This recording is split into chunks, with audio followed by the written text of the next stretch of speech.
Good afternoon, comrades. My name is Danny Taylor and I'm here with two of my workplace reps from Lifford Lane, Birmingham.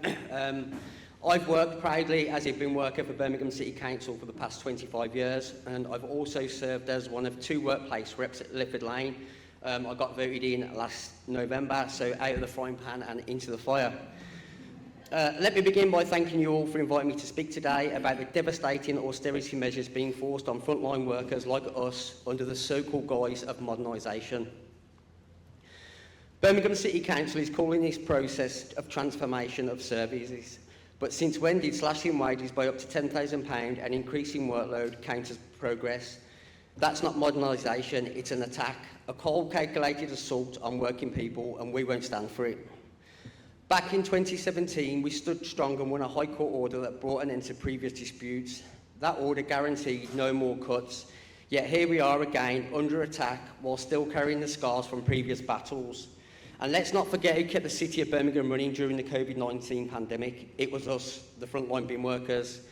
While others worked safely from home, we were out on the streets risking the health of our families to keep Birmingham clean and safe.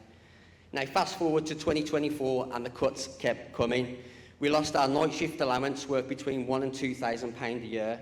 We agreed to fortnightly bin collections, and last August a sham consultation began, paving the way to remove the grade 3 worker role, costing workers up to £8,000 each. This was a safety critical role on the back of the wagons and not just a job title. The so-called options that we were given: voluntary redundancies to divide us, lateral moves, downgrading with only 6 months pay protection, or a path to HGV training that was promised to lead to a grade 4 grade. I took that path and passed my class 2 HGV training, believing that I was moving forward, only to be told 2 weeks later after I passed that drivers would now be downgraded to a grade 3-2. Betrayed, lied to, that's how I and many of my colleagues feel. In December, we balloted for industrial action, and most of us was new reps. Our experienced colleagues had just taken VR. I'll never forget our first meeting with senior management, Rob Edmondson and Katie Fox. They basically sneered at us, saying good luck with them in reference to us being new reps. But guess what? Our ballot passed, and just in time for the Christmas clear-up. The council offered a measly £1,000 and 6 months pay protection, and our members flat out rejected it. The council's response: bring in agency staff illegally. Under Regulation 7 of the Employment Agencies Act, you cannot use agency workers to replace striking workers. Yet as of today, around 55% of the workers in the depots are now agency staff. We started with one-day strikes and worked to rule. The council ignored us. We escalated to 3 half-days and there was still no movement. Then we received a partial performance notice pushing us into 3 days full strike a week and then to an all-out strike. And still, no meaningful talks. Instead of coming to the table, Birmingham City Council spent money on private security, CCTV, private contractors and West Midlands Police to the tune of £11,000 a day to monitor and intimidate the picket lines. The police brought in Section 14 restrictions, and the council spent public money on barriers we were forced to hide behind and told we'd be arrested for walking the wagons out, treating us effectively like criminals. Then only after, when 26,000 tonnes of waste piled up across the city, did Birmingham City Council want to engage with us, and desperately asking what can be done to resolve this dispute. But no sooner as they reached out to us, they went quiet again, as the rubbish was fast being collected by the scab agency crews and the pressure across the city was no longer upon them. All we've ever asked for is to keep what we've already earned. That's it. We're not demanding more, we're demanding fairness. Let's be clear, this is not modernisation. This is a coordinated attack on working class people, and if they get away with this in Birmingham, other councils will follow. Birmingham City Council is the test run for a nationwide race to the bottom. And it won't stop with us. Every single lateral mover, every council employee will face the same treatment. They just don't know it yet. We're not against change, but we are against a future where frontline workers are pushed into poverty, overwork and zero job security. We recently found out that drivers promised payment protection are now facing the same downgrades and losses of up to £10,000, more broken promises, more lies, all while senior management get promotions and pay rises. We've had no meeting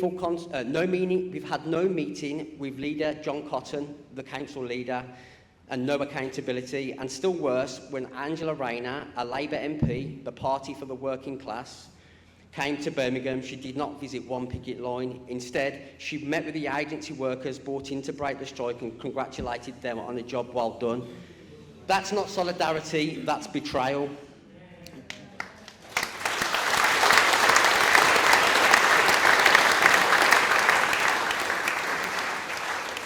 The next question we must ask is, who are we actually negotiating with when we get on the table?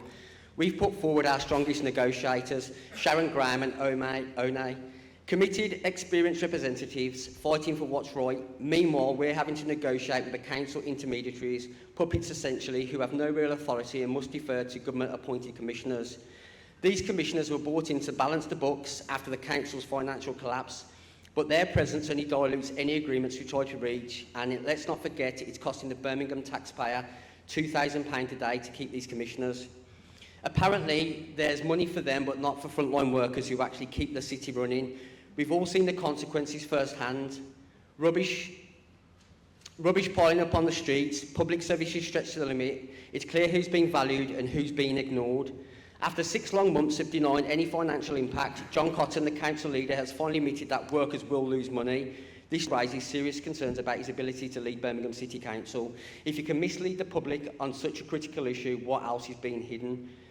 John Cotton and Birmingham City Council repeatedly speak of red lines that supposedly cannot be crossed when it comes to frontline workers. But where are the red lines when it comes to the agency companies, the excessive overtime payments, the police and the private security, outside contractors, commissioners and their eye-watering expense claims, and senior management receiving pay rises while frontline workers are handed a 3.2% increase, well below inflation, a real-term pay cut? It's clear that these so-called red lines are selectively applied. There's one rule for the workers who keep this city running and another for those at the top. Enough is enough. The people of Birmingham deserve transparency, fairness and a leadership they can trust, not more lies and double standards.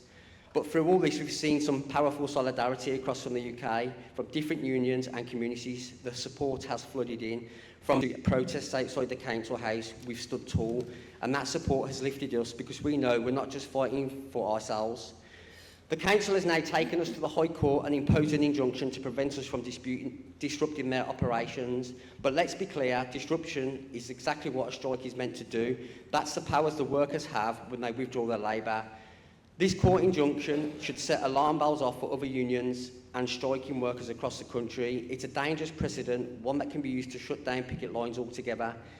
This is yet another attack from the government's playbook to weaken strikers and to silence workers. Its purpose is simple: to demoralise those on strike, to make people feel powerless and isolated on the picket lines, just as many of my members feel right now. They're issuing intimidating VR letters with fake deadlines, hoping to bully drivers into leaving, but this has actually just already happened, without proper financial advice or time to consult their families. These tactics are designed to scare and weaken us, and we see through them. And the reason the senior management gave for the issuing of the VRs was we are willing to accept modernisation of the service.